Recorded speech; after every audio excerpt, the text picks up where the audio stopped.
कर दिए गए दीन की खातिर, और हम उनका मजाक बनाने में लगे हुए हैं। हमें चाहिए ये था कि हम रोजा रखते हैं, हम इबादत करते हैं, हम ये देखते हैं कि सैयदना हजरत हुसैन रजी अल्लाह के उन्होंने अपने नाने के दीन की कैसे हिफाजत की। एक लिखने वाले ने लिखा कि कैसे हजरत हुसैन रजी अल्लाह की शहादत हो गई, क्या मुसलमान उस वक्त जिंदा नहीं थे?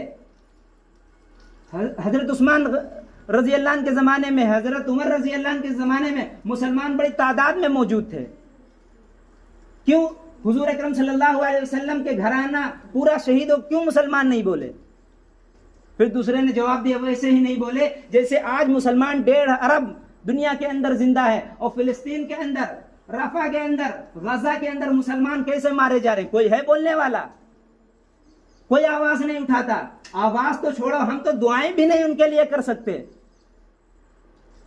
आज दुनिया के अंदर सारे सबसे ज्यादा मुसलमान हैं, आज मुसलमानों को सताया जा रहा, हम कम से कम उनके लिए आवाज उठाते, हम कहते कि हम मुसलमान हैं। रसूल अकरम सल्लल्लाहु अलैहि वसल्लम ने मुसलमानों को एक जिस्म के मानिंद करार दिया था कि अगर मुसलमान दुनिया के अंदर चाहे जहां हो, अगर किसी को तकलीफ पहुंची है तो ऐसे ही जैसे एक बदन, अगर हाथ में तकलीफ हुई है तो दूसरा हाथ तकलीफ महसूस करेगा।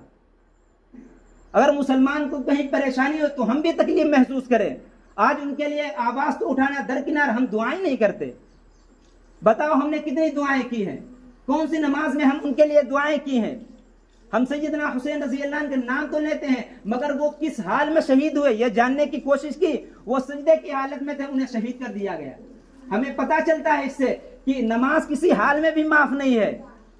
हम 10 मुहर्रम के दिन नाम लेंगे, उनके नाम पर बहुत से काम करेंगे, लेकिन नमाज फिर भी नहीं पढ़ेंगे। अगर इतनी मोहब्बत है, इतना इश्क है, होना चाहिए, लेकिन उस दिन हम तो नमाज की पाबंदी कर लें। देखेंगे अच्छा खासा तबका सिर्फ उनका नाम ले रहा है, मातम कर रहा है, गम मना रहा है, लेकिन नमाज के लिए मस्जिदें खाली हैं। मस्जिदों के अंदर कोई नहीं आ रहा, मस्जिदों की फिक्र ही नहीं है हमारे अंदर। हमारे अंदर मस्जिदों की फिक्र नहीं है। हमारे